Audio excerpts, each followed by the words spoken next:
আল্লাহুম্মা সাল্লি গো আলা, এটা কি ধরনের দরুদ আবার?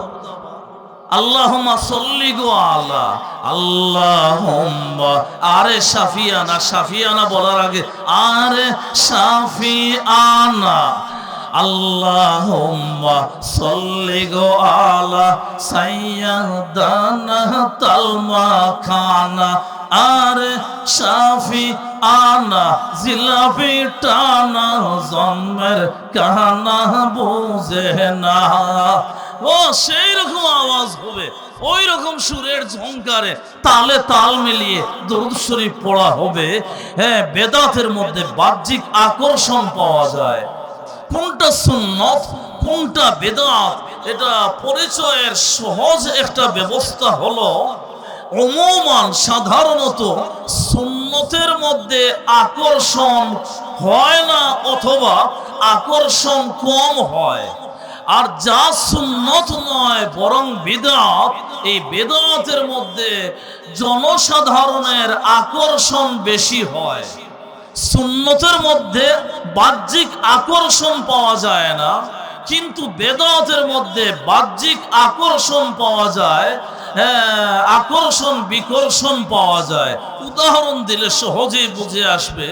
চলুন আবার খুতবার পরবর্তী অংশের দিকে যাই। এই যে খুতবার পরেই দরুদ শরীফ পড়লাম, মহব্বতের সাথে পড়তে বললাম। মাশাআল্লাহ, আপনারা সহি তরিকায় মহব্বতের সাথে নবীর উপর দরুদ পাঠ করেছেন আমার খুতবার পর পরে।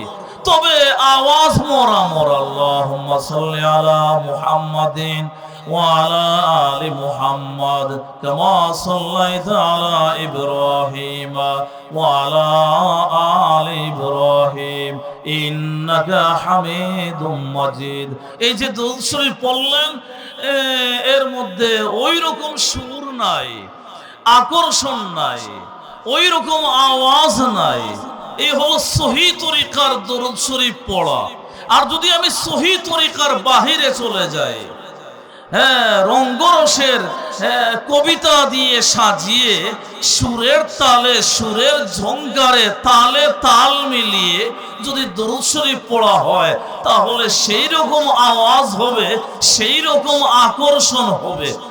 আজকের মাহফিল থেকেই হয়তো আমি অনেক মিলাদ মাহফিলের দাওয়াত পাবো।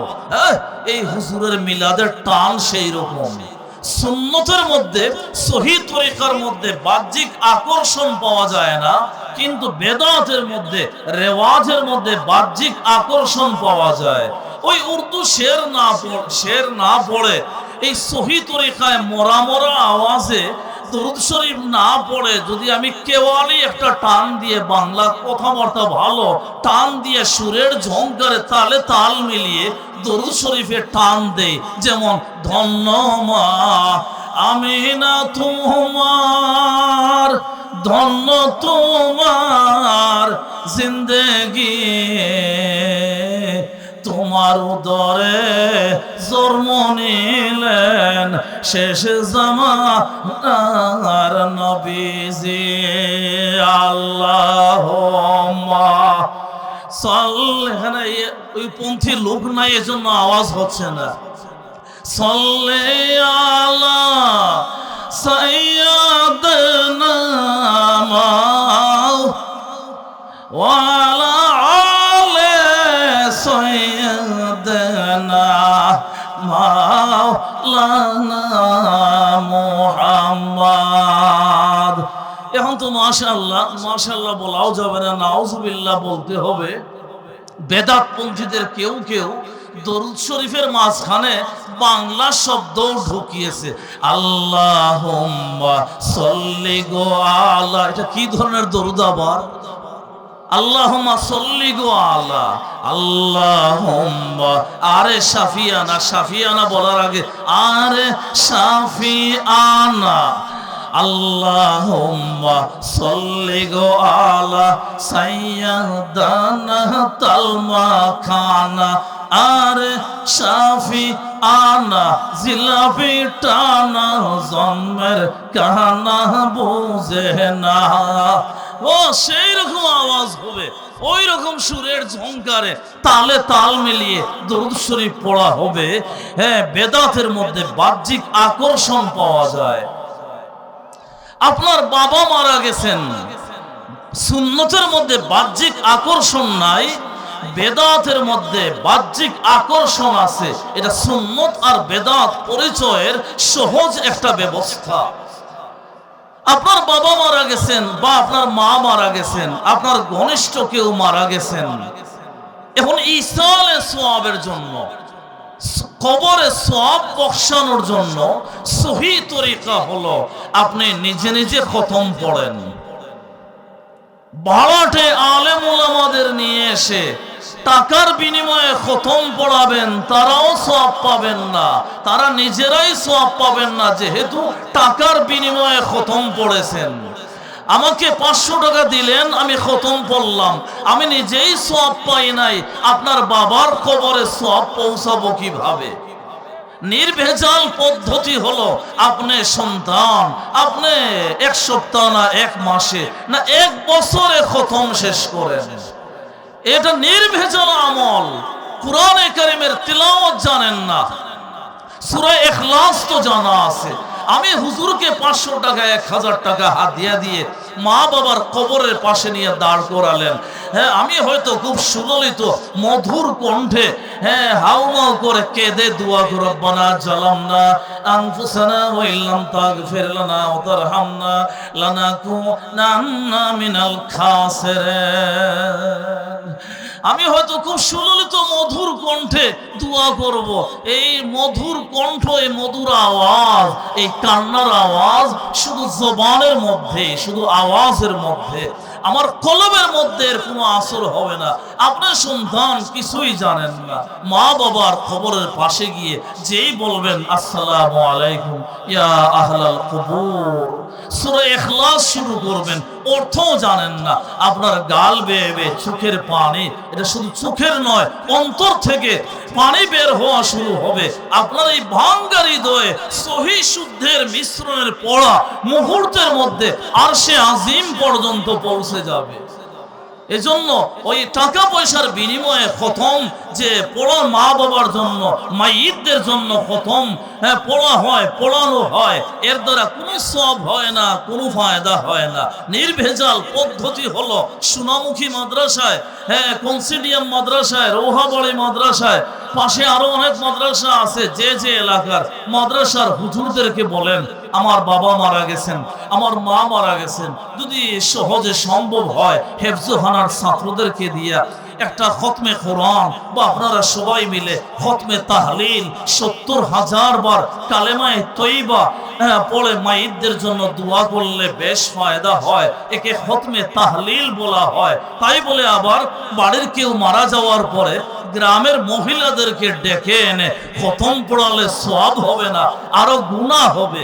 মহিলারা আসবে 50 জন, 50 জনের মধ্যে হয়তো 10 জন পর্দানশীন হতে পারে, বাকি 40 জন বেশিরভাগ পাওয়া যাবে যাওয়া আসার পথে তাদের পর্দা রক্ষা হয় নাই, তাদের জিকিরের আওয়াজ পর পুরুষের কান পর্যন্ত পৌঁছেছে, নফল আমল করতে গিয়া কবিরা গুনাহ অবিরাম তাদের আমলনামায় লেখা হয়েছে। এই জন্য গ্রামের মহিলাদেরকে ডেকে এনে খতম পড়ানোর দ্বারা ফায়দা হবে না, বরং আরো বেশি থেকে বেশি ক্ষতি হবে। মাদ্রাসায়, পার্শ্ববর্তী মাদ্রাসায় গিয়া আপনার মা বাবার জন্য খতমে কোরআন বা খতমে তাহলিল পড়ার জন্য বলবেন।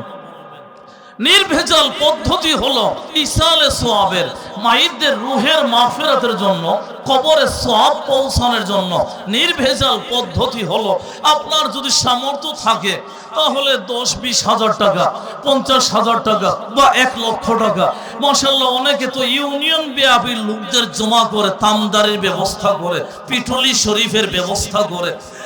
নির্ভেজাল পদ্ধতি হলো আপনি আপনার সামর্থ্য অনুসারে এই 40-50 হাজার টাকা মা বাবার ইসালে সওয়াবের জন্য, কবরে সওয়াব পৌঁছানোর জন্য সোনামুখী মাদ্রাসায়, বাজার মাদ্রাসায়, কনসিডিয়াম মাদ্রাসায়, রৌহাবাড়ি মাদ্রাসায় অথবা যার পাশে যে মাদ্রাসা আছে ওই মাদ্রাসায় আপনি বোর্ডিং এর ছাত্রদের জন্য দিয়ে দেন। সদকায়ে জারিয়া।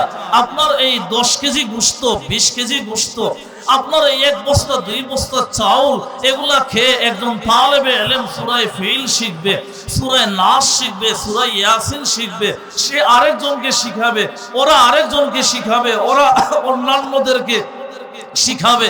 আপনার ওই 1 বস্তা চাউল, আপনার ওই 1-2 কেজি গোশত, 1 বস্তা ডাউল, এই অনুদান খেয়ে এই 10 জন আলেম তৈরি হয়েছে। তাদের থেকে আরো 10 জন, আরো 20 জন, আরো 10-20 জন, কিয়ামত পর্যন্ত এই সিলসিলা জারি থাকবে, কিয়ামত পর্যন্ত এই ধারা জারি থাকবে, সদকায়ে জারিয়া।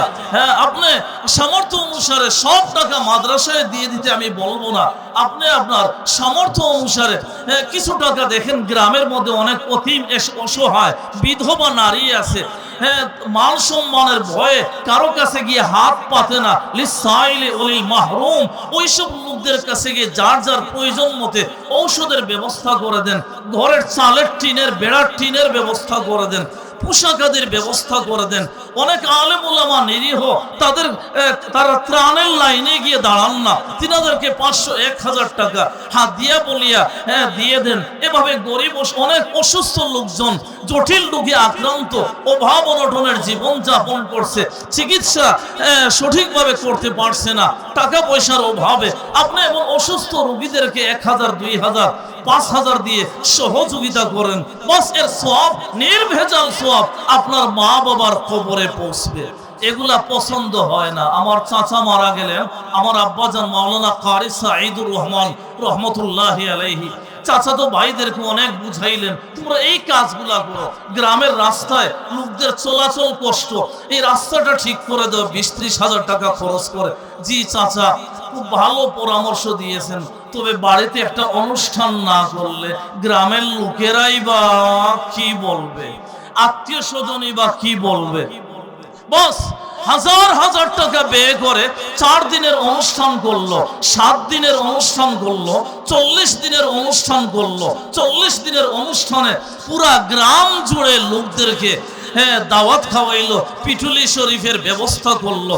এই যে এই 4 দিনের অনুষ্ঠান, 7 দিনের অনুষ্ঠান, 40 দিনের অনুষ্ঠান, বছর পূর্তি সুখ পালন, এগুলা আমাদের সমাজের সর্বসাধারণের কাছে এগুলা খুবই ভালো লাগে। আগে যে নির্ভেজাল পদ্ধতি কয়েকটা বললাম, ওইগুলা হলো সুন্নত তরিকা, নির্ভেজাল তরিকা, ওইগুলার মধ্যে আকর্ষণ নাই। কিন্তু 4 দিনের অনুষ্ঠানে আকর্ষণ আছে, সকলের আগ্রহ পাওয়া যায়। 40 দিনের অনুষ্ঠানে, বছর পূর্তি অনুষ্ঠানে সকলের আকর্ষণ পাওয়া যায়, আগ্রহ পাওয়া যায়।